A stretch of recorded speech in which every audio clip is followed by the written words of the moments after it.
கர்த்தருடைய பரிசுத்த நாமத்தை ஸ்தோத்திரம் உண்டதாக. எரேமியா 37 அதிகாரங்கள் பார்த்தோம். எரேமியா 37 பாபிலோன் ராஜா என்ன செஞ்சாருன்னா, எரேமியாவை படுத்தி காவற்சாலையின் முற்றத்தில் அடைச்சி வச்சுக்கிறத பார்க்குறோம். யூதா ராஜாவாகி பாபிலோன் ராஜா தேசத்துக்கு வருவதில்லைன்னு சொல்லி உங்கள் தீர்க்கதரிசனம் சொன்னதெல்லாம் தீர்க்கதரிசிலாம் எங்கே அவங்களாம் உங்களிடத்துலேருந்து விண்ணப்பம் பண்ணட்டும் அப்படின்னு சொல்லி சொன்னாலும், அதனால் என்ன செஞ்சாங்க, யோனத்தான் யூதா ராஜாவாகி யோனத்தான் அவன் என்ன செஞ்சான், சிறைச்சாலையில் அவனுடைய வீட்டில் என்ன செய்கிறான், காவல்சாலை முட்டத்தில் அடைச்சி வச்சதை பார்த்தோம். இப்போ 38 என்னென்னா, இந்த நகரத்தில் தரித்திருக்கிறவன் பட்டயத்தாலும் பஞ்சாயத்தாலும் கொள்ளை நோயாலும் சாவான். ஆனால் கல்தேயறதுக்கு யாரெல்லாம் புறப்பட்டு போயிடறாங்களோ அவங்களும் உயிரோடு இருப்பாங்கங்கிறாங்க. எருசலேமில் யூதாவில் யாரெல்லாம் இருக்காங்களோ அவங்கெல்லாம் பட்டயத்தால் பஞ்சாயத்தாலும் கொள்ளை நோயாலும் சாவாங்க. ஆனால் பாபிலோனுக்கு கல்தேயர் இடத்துக்கு யாரெல்லாம் புறப்பட்டு போகிறாங்களோ அவங்க மட்டும் உயிரோடு இருப்பாங்க. அவங்க பிராணன் நிச்சயமாக என்ன காக்கப்படும் அப்படின்னு சொல்கிறான். இந்த நகரம் பாபிலோன் ராஜாவுடைய இராணுவத்தில் கையில் நினைச்சது நிச்சயமாக ஒப்பு கொடுக்கப்படும். இந்த எருசலேம் தேசம் பாபிலோன் ராஜா கையில் நிச்சயம் ஒப்பு கொடுக்கப்படும். அவன் அதை பிடிப்பான் என்பதே கர்த்தர் உரைக்கிறார் என்றார். ஏன்னா இவங்க யூதா இஸ்ரேல் ஜனங்கள் கர்த்தருடைய வார்த்தைக்கு கீழ்ப்படியாதபடிக்கு இருந்ததுனால கர்த்தர் நினைச்சாரு, எதிராளி கையில் ஒப்பு கொடுக்குறாரு. அவ்வளோதான்.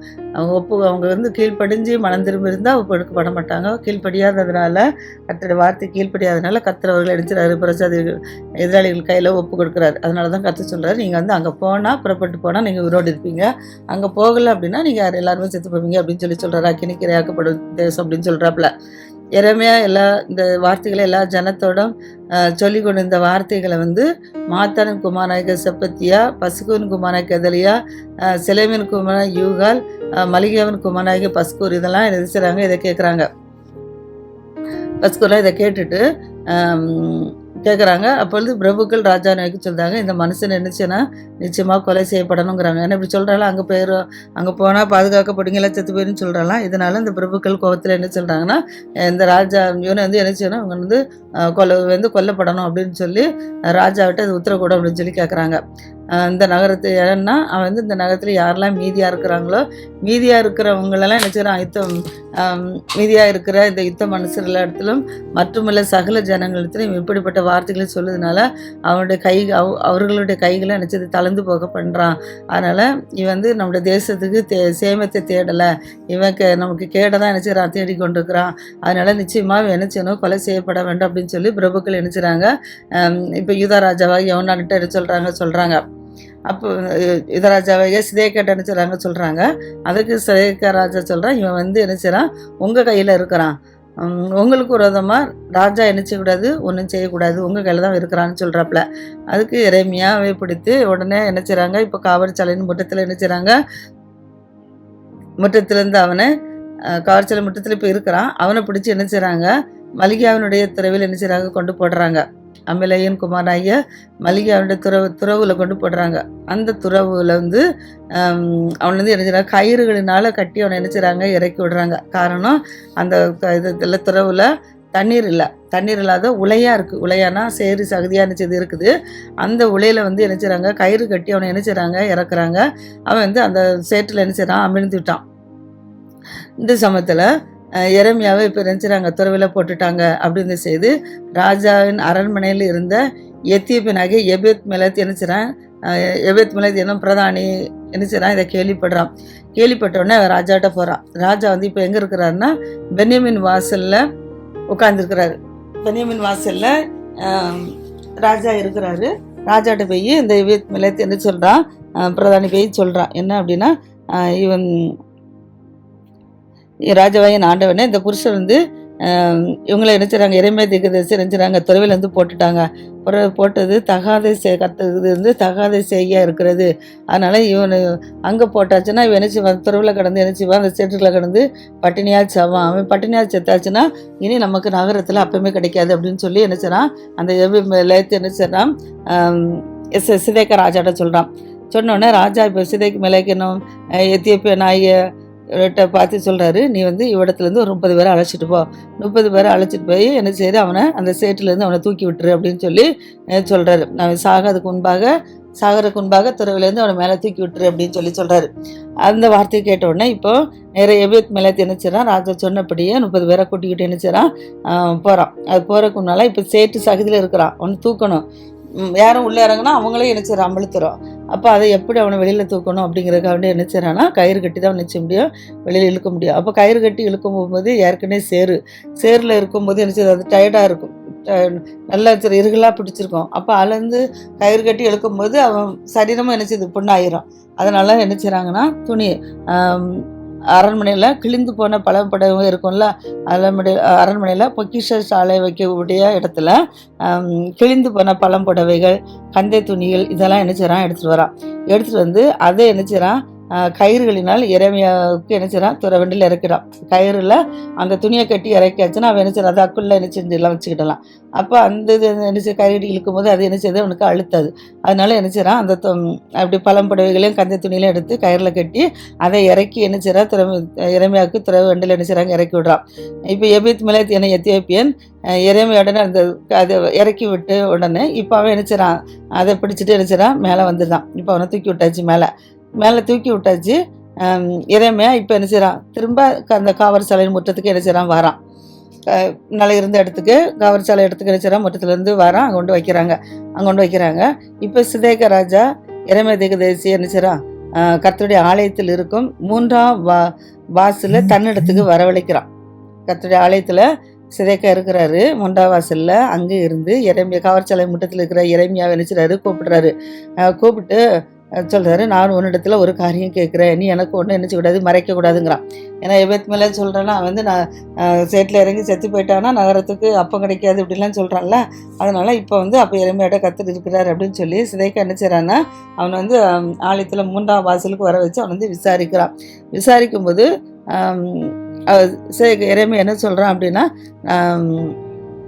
நான் உம்மிடத்துலேருந்து காரியங்களை சொன்னாச்சுன்னா நீர் என்ன நிச்சயமாக என்ன செஞ்சிரு கொண்டு போட்டுருவேரு. அதனால் உமக்கு ஆலோசனை சொன்னாலும் அந்த ஆலோசனை நீங்கள் நினச்சிரு கேட்க மாட்டீர் அப்படின்னு சொல்கிறான்.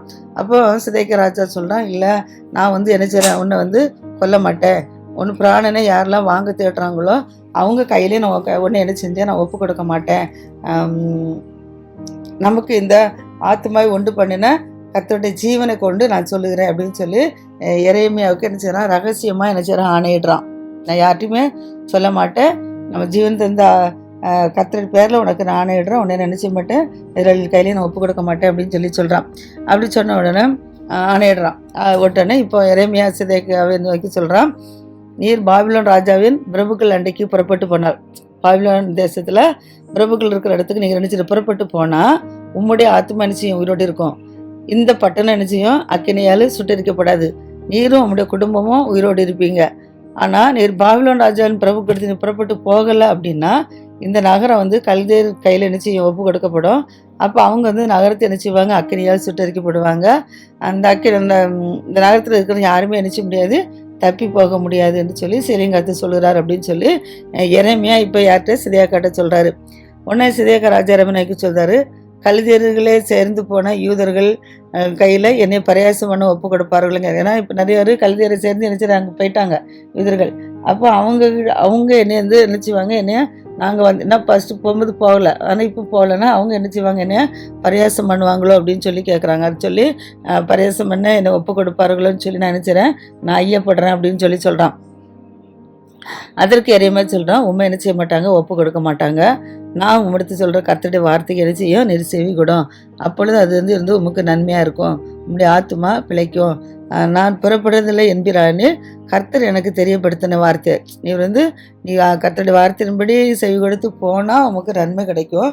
ஆனால் நீ போகலை அப்படின்னா புறப்பட்டு போகலை அப்படின்னா கர்த்தர் எனக்கு தெரியப்படுத்தின வார்த்தை என்ன, நீ போகலைன்னா கர்த்தர் என்ன வார்த்தை சொல்கிறாரு அப்படின்னா, ஏதோ யூதா ராஜாவின் வீட்டில் மீதியான எல்லா ஸ்திரீகளும் வெளியே நிச்சயவாங்க பாபிலோன் ராஜாவின் பிரபுக்கள் அண்டையில் நிச்சயவாங்க கொண்டு போகப்படுவாங்க. அப்போ அவர்கள் தானே நினைச்சாங்க அவர்கள் உம்முடைய இஷ்டர்கள் அவர்கள் உமக்கு என்ன செய்வாங்க, போதனை செய்வாங்க. போதனை செஞ்சு உண்மை என்ன செய்கிறாங்க, நேர்கொண்டாங்கன்னு சொல்லும். உம்முடைய கால்கள் உலையில் அமிழ்ந்து போயிற்று அப்படின்னு சொல்லி அதனால் எல்லாரும் பின் வாங்கி போயிட்டாங்கன்னு சொல்லி அந்த ஸ்திரீகள் என்ன செய்வாங்க சொல்லுவாங்க. அதனால் எல்லா ஸ்திரீகளையும் உம்முடைய பிள்ளைகளையும் வெளியே என்ன செய்வாங்க, கல்தர் இடத்துக்கு கொண்டு போவாங்க. நீரும் அவர்கள் கைக்கு தப்பி போகாதபடிக்கு பாபிலோன் ராஜர் கையில் பிடிக்கப்பட்டு இந்த நகரம் அக்கினியால் சுட்டரிக்கப்பட காரணமாக இருப்பீர் அப்படின்னு சொல்கிறான். போனால் உங்களுக்கு ஆசீர்வாதம், போகலைன்னா உடைய ஸ்திரீகளே என்ன செய்வாங்க, உங்களை குற்றப்படுத்துவாங்க. அப்போ உங்களுக்கு என்ன செய்கிறோம், அழி வரும் அப்படின்னு சொல்லி சொல்கிறாப்புல. அப்பொழுது சிதைக்கியா எரேமியாவுக்கு சொல்கிறான், இந்த வார்த்தைகளை ஒருவருக்கு நீ என்ன செய்யாத, அறிவிக்காத. இப்போ கர்த்தர் சொன்ன வார்த்தையை எரேமியா என்ன செய்கிறாரு, சிதைக்கியாவுக்கு அறிவிக்கிறாரு.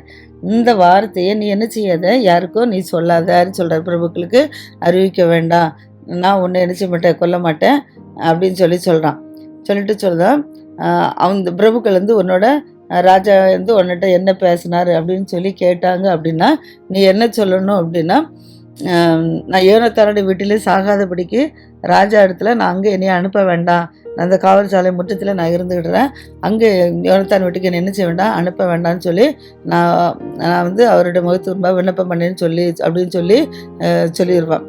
அதன்படியாக சிதைக்க சொன்ன வார்த்தையின்படி எரேமியா என்ன செய்வான், போவான். இப்போ பிரபுக்கள் வந்து உனக்கு பார்த்து கேட்பாங்க, எங்கே போயிட்டு வரா, ராஜாட்ட போயிட்டு வரல, ராஜாவோட உனக்கு என்ன வார்த்தைகள் சொன்னாங்க அப்படின்னு சொல்லி கேட்பாங்க. அப்போ கேட்ட உடனே இவன் சொல்கிறான், ராஜா சொன்னபடியே சொல்கிறான், நான் வந்து என்ன செய்கிறேன், ராஜா வந்து என்கிட்ட எதுவும் பேசலை, நான் தான் கேட்டேன், யோனத்தான் வீட்டுக்கு போகாதபடிக்கு அவனோட முகத்துக்கு முன்பாக விழிக்காதபடிக்கு அவரிடத்துல நான் விண்ணப்பம் பண்ணினேன் அப்படின்னு சொல்லி சொல்கிறான். அப்போ அப்படி சொன்ன உடனே இந்த வார்த்தையில ஜனங்கள் பிரபுக்கள் எல்லாம் கேட்ட உடனே நினச்சிறாங்க, இப்போ எரேமியாட்ட எந்த வார்த்தையுமே நினச்சல பேசாதபடிக்கு ஒன்று நினச்சிறாங்க, விட்டுட்டாங்க. ஆனால் எருசலேம் தேசம் பாபிலோன் ராஜா கையில் பிடிபடுற வரைக்கும் எரேமியா இன்னும் நினச்சிறான், காவல்சாலையின் முட்டத்தில் தான் நினச்சிறான் இருக்கிறான். இப்போ எருசலேமே என்ன செய்யுது, பிடிபட்டு போயிட்டு பாபிலோன் ராஜா கையினால என்ன செய்யறது, நேபுகாத்நேச்சர் என்ன செஞ்சுட்டாரு, எருசலேம் இதா தேசத்தை பிடிச்சிட்டு போயிட்டாரு. எருசலேம் பிடிபட்டு போயிட்டு. ஆனால் பிடிப்பட்ட போதிலும் ராஜா எங்கே இருக்கிறா, எரேமியா எங்கே இருக்கிறான் அப்படின்னா அந்த காவற்சாலை முற்றத்தில் தான் நினச்சிறான் இருக்கிறான். இப்போ 39வது அதிகாரம் 39 எப்படின்னா, இப்போ யூதா ராஜாவாகிய சிதேக்கியா அரசாண்ட 9ஆம் வருஷம் 10ஆம் மாதத்தில் பாபிலோன் ராஜா நேபுகாத்நேச்சரும் அவனுடைய எல்லா இராணுவமும் எருசலேமுக்கு விரோதம் வந்து அதை முற்றுகை போட்டுட்டாங்க. அது சொன்னாங்களே, எல்லாம் பிடிச்சிட்டு போயிடுவான்னு சொல்லி சொன்னார்ல, அதன்படியாக இப்போ என்ன செய்யுது, எல்லாரும் வந்து என்ன செய்கிறாங்க, பிடிச்சி கொண்டு போயிட்டாங்க. எருசலேம் பட்டணம் முற்றுகை போடப்பட்டுட்டு சிதைக்கியா அரசாண்டா 11ஆம் வருஷம் 11ஆம் வருஷம் 4ஆம் மாதம் 9ஆம் தேதியிலே நகரத்தின் மதியிலே திறவு கண்டுச்சான்.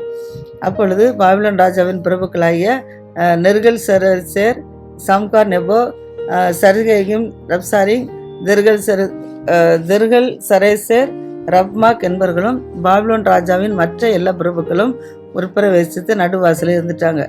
பாபிலோன் ராஜா பிரபுக்கள் திர்கல் சரேசர், சம்கார் நெபோ, கர்சேகிம், ரப்சாரிஸ், நெர்கல் சரேசர், ரப்மாக் இவங்களாம் நினைச்சாங்க. இவங்களும் பாபிலோன் ராஜாவுடைய மற்ற பிரபுக்களை நினைச்சாங்க. எல்லாரும் பிரவேசித்து நடுவாசல் வந்து என்ன செஞ்சாச்சு, இருந்தாச்சு. எருசலேமில் நடுவாசல் முற்றுகைப்பட்டு வந்து உட்காந்துருக்குறாங்க. இப்போ தப்ப முடியாது. இப்போ சிதைக்கியா எரேமியா சொன்ன வார்த்தையின்படி என்ன செஞ்சுட்டு அப்படியே நடக்குது. அதனால இப்போ யூதா ராஜாவுக்கு என்ன செஞ்சுட்டு பயம் வந்துருச்சு.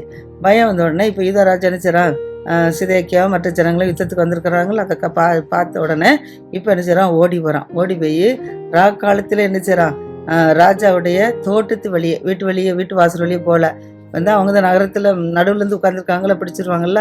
அதனால என்ன செய்றான், ராத்திரியே ராஜாவுடைய தோட்டத்து வெளியே என்ன செய்றான், 2 மதில்களுக்கும் நடுவான வாசலால் நகரத்திலேருந்து என்ன செஞ்சான், புறப்பட்டு போயிருக்காப்புல.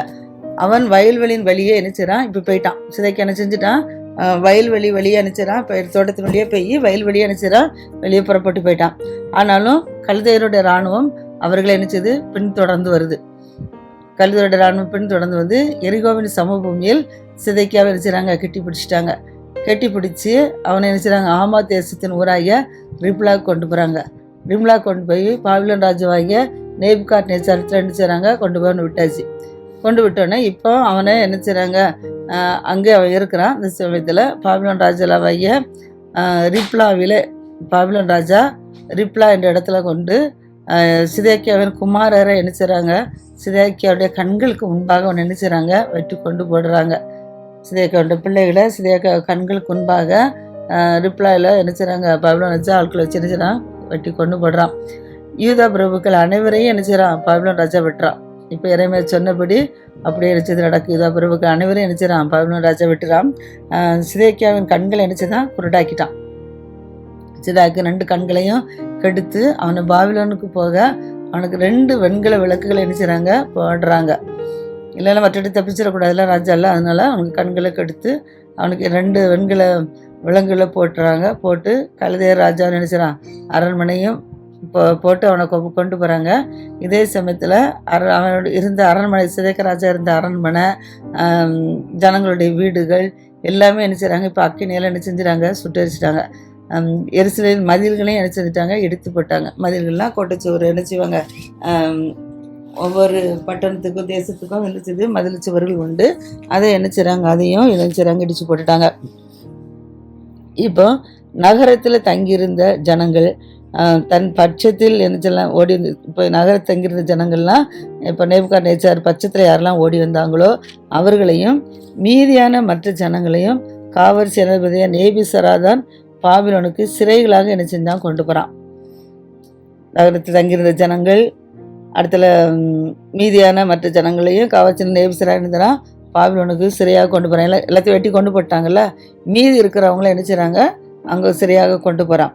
காவல் செல்வாசி நேபுசாராதான் ஒன்றுமில்லாத ஏழைகளை, ரொம்ப கஷ்டப்பட்டுட்டு இருப்பாங்க, ஒன்றுமே இல்லாமல் இருப்பாங்களா, இப்படிப்பட்ட ஏழைகளுக்கு சிலரை என்ன செய்கிறான், யூதா தேசத்தில் வைக்கிறான். மற்றவங்களெல்லாம் யூதா தேசத்தை நிறைய வெட்டி கொண்டு போட்டாச்சு. தப்பி போன மக்களை அங்கே சிறைப்பிடிச்சு கொண்டு போகிறாங்க. ஆனால் அந்த ஒன்றுமில்லாமல் கஷ்டப்படுற குடும்பங்கள் அந்த மக்களை மட்டும் யூதா தேசத்திலேயே வச்சுட்டாங்க. அவங்க வச்சு அவங்களே என்ன செய்கிறாங்க, திராட்சை தோட்டங்களையும் வயல் நிலையும் கொடுத்து இது நீங்கள் என்ன செய்யுங்க, பயிர் செய்யுங்க, பாதுகாத்துக்கோங்க அப்படின்னு சொல்லிட்டு ஒன்று இல்லாத ஏழைகளுக்கு அதை கொடுத்துருக்குறான். இப்போ 3 விதமாக நடந்திருக்கு. ஒரு சில மக்கள் கொல்லப்பட்டிருக்காங்க, ஒரு சில மக்கள் சிறைப்பிடிக்கப்பட்டிருக்காங்க. ஏழைகள் வந்து ஒன்று இல்லாத ஏழைகளை என்ன செய்கிறாங்க, அங்கே திராட்சை தோட்டத்தை கொடுத்து வயல் நிலத்தை கொடுத்து வச்சுருக்குறாங்க. ஆனால் இப்போ எரேமியாவை குறித்து பாபிலோன் ராஜாவாகிய நேபுகாத்நேச்சார் என்ன செய்கிறான்னா, காவல் சேனாதிபதியான நேபுசாராதான் நோக்கி எரேமியா குறித்து பாபிலோன் ராஜா நேபுகாத்நேச்சார் அவனோட காவல் சேனாதிபதி இருக்காங்க, அவர் பேர் நேபுசராதான். அவர் இடத்துல என்ன சொல்கிறாரு அப்படின்னா, இந்த எரேமியாவை அழைச்சிட்டு போ, அவனுக்கு வந்து ஒரு பொல்லாப்பு என்ன செய்யாதங்கிற. ஏன்னா இப்போ அவன் காவல்சாலை முட்டத்தில் தான் இருக்கிறான், சிதைக்காட்டு இதில் காவல்சாலை முட்டத்தில் இருக்கிறான். அவனை என்ன செய்கிறான், அவனுக்கு ஒரு பொல்லாப்பு செய்யாத, அவனை பத்திரமா பார்த்து அவன் உன்னோடு என்னெல்லாம் சொல்கிறானோ அதன்படி நீ என்ன செய்ய அவனை நடத்தன்று அவனுக்கு கட்டளை கொடுத்தோடனே இப்போ அப்படியே காவல் சேனாதிபதி நேபுசராதான் என்ன செய்கிறான்னா, நேபுசராதானும் நேபுசஸ்தானும் ரப்சாரி நெர்கல் சரேசர் ரப்மாக் என்பவர்களும் பாபிலோன் ராஜாவின் எல்லா பிரபுக்களும் என்ன செய்கிறாங்க, எரேமியாவை இப்போ காவற்சாலையின் முற்றத்துலேருந்து என்ன செய்கிறாங்க, வரவழைச்சு அவனை வெளியே என்ன செய்கிறாங்க, வீட்டுக்கு அவனை என்ன செய்கிறாங்க, அழைத்து கொண்டு போகும்படிக்கு அவனுடைய சாப்பாடு குமாரனாகிய ஐகாவின் மகனாகிய கெதிலியா இடத்துல என்ன செய்கிறாங்க, ஒப்பு கொடுக்குறாங்க. வீட்டுக்கு அழைச்சிட்டு போக சொல்லி கெதிலியா கையில் ஒன்று ஒப்பு கொடுக்குறாங்க. அப்படியே அவன் என்ன செய்கிறான், அந்த ஜனங்களுக்குள்ளே அவன் என்ன செய்கிறான், கெதிலியாவில் தங்கியிருக்கிறான். கெதிலியா இடத்துல ஒப்பு கொடுத்தோன்னா அவன் அழைச்சிட்டு போய் அங்கே இருக்கிற ஜனங்களோட எரேமியா தங்கியிருக்கிறான். இதுவும் இல்லாமல் எரேமியா இன்னும் காவற்சாலையின் முட்டத்தில் என்ன செய்கிறான், அடைக்கப்பட்டிருக்கையில் அவனுக்கு கர்த்தருடைய வசனம் காவற்சாலை முட்டத்தில் இருக்கும்போது அவனுக்கு கர்த்தருடைய வார்த்தை உண்டாது. என்னன்னா, எத்தியோப்பியனாகிய எபேத் மெலகுக்கு சொல்ல வேண்டியது. எபேத் மெலத்தில் அவனை பாதுகாத்தான், ராஜாட்ட சொல்லி அந்த சேற்றில் இருக்கிறவனை தூக்கி பாதுகாத்தான். அந்த எபேத் மெலதுக்கு நீ என்ன சொல்லணும் அப்படின்னா, என்னுடைய வார்த்தைகளை இந்த நகரத்தின் மேல் நன்மையாக அல்ல நான் தீமையாக வர பண்ணுவேன். ஏன்னா நகரம் வந்து என்ன செய்யுது, அவங்க பாவம் செஞ்சதுனால நான் நன்மை செய்ய மாட்டேன், தீமையால் நினச்சி வர பண்ணுவேன். அவைகள் அந்நாளில் உன் கண்களுக்கு முன்பாக நிறைவேறும் என்று இஸ்ரவேல் தேவனாகிய சேனையின் கர்த்தர் சொல்கிறார். உன் கண்களுக்கு முன்பாக இது வந்து நிறைவேறும் அப்படின்னு சொல்லி கர்த்தர் சொல்கிறாரு. ஆனால் அந்நாளிலே உன்னை என்ன செய்வேன், நான் தப்பு வைப்பேன்னு சொல்கிறார். எரேமியாவை நான் உன்னை என்ன செய்வேன், நான் தப்பு வைப்பேன் என்று கர்த்தர் சொல்கிறாரு. நீ பயப்படுற மனுஷன் கையில் ஒப்பு கொடுக்கப்படுதில்லைன்னு சொல்லி எரேமியா எபேல் மரேத்தேரை சொல்கிறான். உன்னை வந்து நான் தப்பு வைப்பேன்னு சொல்லி கர்த்தர் சொல்கிறாருன்னு. ஏன்னா இவன் வந்து ஊழியக்காரனை காப்பாற்றிருக்கிறான். ஊழியக்காரனை காப்பாற்றினால கர்த்தரை உன்னை என்ன செய்வேன், நீ பயப்படானா நான் உன்னை என்ன செய்வேன், நான் மனுஷன் கையில் ஒப்பு கொடுக்க மாட்டேன், உன்னை காப்பாற்றுவேன்னு சொல்லி கர்த்தர் சொல்கிறாரு.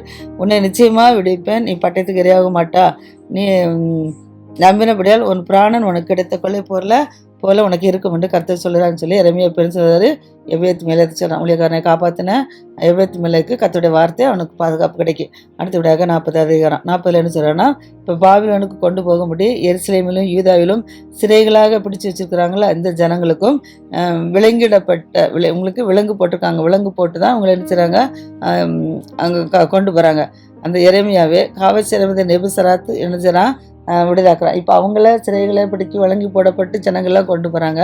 ஆனால் எரேமியாவை என்ன செய்கிறான், காவற்சாலை முற்றத்திலிருந்து அவனை விடுதலாக்கி ராமாவிலிருந்து அனுப்பிவிட்ட பின்பு எரேமியாவுக்கு கர்த்தருடைய வார்த்தை இப்போ அவனை அனுப்பிவிட்டாச்சு. இந்த சமயத்தில் எரேமியாவுக்கு கர்த்தருடைய வார்த்தை உண்டாது. என்ன அப்படின்னா, காவல் சேனாதிபதி எரேமியாவை அழைப்பித்து சொல்கிறான். காவல் சேனாதிபதி எரேமியா அழைப்பித்து அவன் நோக்கி, உன் தேவனாக கர்த்தர் இந்த ஸ்தலத்துக்கு இந்த தீங்கு வரும் என்று சொல்லியிருந்தார். ஸ்தலத்துக்கு தீங்கு வரும்னு சொல்லியிருந்தாரு. நான் சொன்னபடியே கர்த்தர் என்ன செய்கிறாரு, வர பண்ணிட்டாரு. நீங்கள் கர்த்தருக்கு விரோதமாக பாவம் செய்து அவருடைய சத்தத்துக்கு செவி கூடாதுன்னு போயிட்டீங்க, அதனால இந்த காரியம் வந்தது அப்படின்னு சொல்லி காவல் சேனாதிபதி எரேமியாவை வச்சு அழைப்பித்து சொல்கிறான். உனக்கு தீங்கு வரும் என்று சொல்லியிருந்தார் கர்த்தர் சொன்னபடி. அதைப்படியே கர்த்தர் சொன்னபடி தீங்கு வர பண்ணுறாரு. உனக்கு விரோதமாக பாவம் செய்து உன் சத்துருகளுக்கு நீங்கள் நினச்சிட்ட செவி கொடாமல் போனதுனால இந்த காரியம் உங்களுக்கு நடந்ததுன்னு சொல்கிறான். இப்போதும் நான் உன் கையில் இருக்கிற விலங்குகளை நினைச்சிடறேன், நான் நீக்கி போடுறேன், நீ என்னோட கூட பாபிலோனுக்கு வர மனதாக இருந்தால் நீ வா அப்படின்னு சொல்லி நேபுசராத நினச்சிடான் எரேமியா பார்த்து சொல்கிறான். உனக்கு நன்மை உண்டாக தோன்றினால் என் கூட வா, இல்லைனா நீ பத்திரமா என்னச்சு நீ என் கூட வந்தால் நான் உன்னை நினச்சி நான் பத்திரமா பாதுகாத்து கொள்வேன், என்னோட வா. நீ இல்லை உனக்கு பாபிலோனுக்கு வரக்கு மனசு இல்லை அப்படின்னு சொன்னால் நீ தேசம் எல்லாம் உனக்கு உண்பாக இருக்கிறது, நீ எங்கே இருக்கணுமோ உனக்கு எந்த இடம் உனக்கு சுவையாக தோன்றுதோ அந்த இடத்துல நீ இருந்துக்கோ அப்படின்னு சொல்கிறாரு. அப்படி சொல்லும் போதும் எரேமியா என்ன செய்கிறான், போகாதபடிக்கு இருக்கிறான். அப்படி போகாது இருந்தோடனே இப்போ எரேமியா அவனை பார்த்து சொல்கிறான், பாபிலோன் ராஜான் யூதா பட்டணங்கள் மேல் அதிகாரியாய் வைத்த சாப்பானின் குமாரனாக கெதேலியா இடத்துக்கு நீ திரும்பிப்போ, அங்கே போய் அவனோட ஜனங்களோட என்ன செய்ய தங்கிருன்னு சொல்கிறார். என்னோட வர உனக்கு விருப்பம் இல்லை, அப்படி இல்லைன்னா கெதேலியாட்ட போய் தங்கிரு, இல்லாட்டாலும் எவ்விடத்துக்கு அங்கேயும் உனக்கு விருப்பம் இல்லைன்னா நீ எங்கே போகணுமோ உனக்கு எங்கே செவ்வியா தோணுதோ அங்கே போய் நீ இருந்துக்கோ அப்படின்னு சொல்கிறாரு. அப்போ உடனே இப்போ எரேமியா என்ன செய்கிறான்னா மிஸ்பாவுக்கு போகிறான். மிஸ்பாவில் தான் அந்த ஐக்குமான் கெதலியாக இருக்கிறான். உடனே மிஸ்பாவுக்கு என்ன செய்கிறான், போகிறான். போய் தேசத்தில் மீதியான ஜனங்களுக்குள் என்ன செய்கிறான், அவங்களோட தங்கியிருக்கிறான். பாபிலோன் ராஜா குமாரன் கெதலியாவை நோக்கி என்ன சொல்கிறான், உண்மையில் அதிகாரியாக்கின, அதனால் அவன் பாபிலோன் தேசத்திலிருந்து சிறைப்பட்டு கொண்டு போகாதபடிக்கு ஸ்திரீகள் குழந்தைகள் எல்லாரும் என்ன செய்வாங்க, இப்போ உன்னோட சேருவாங்கன்னு சொல்கிறாங்க. அதுபோல் இப்போ என்ன செய்கிறான் எரேமியா மிஸ்பாவில் போய் என்ன செய்கிறான், இருக்கிறத மிஸ்பாவில் கெதலியாட்ட போய் என்ன செய்கிறான், அங்கே போய் நம்ம இருக்கிறத பார்க்கும். அதுக்கப்புறம் என்ன நடந்துச்சு நாளைக்கு பார்ப்போம். கர்த்தர் நமது ஆசீர்வதிப்பாராக.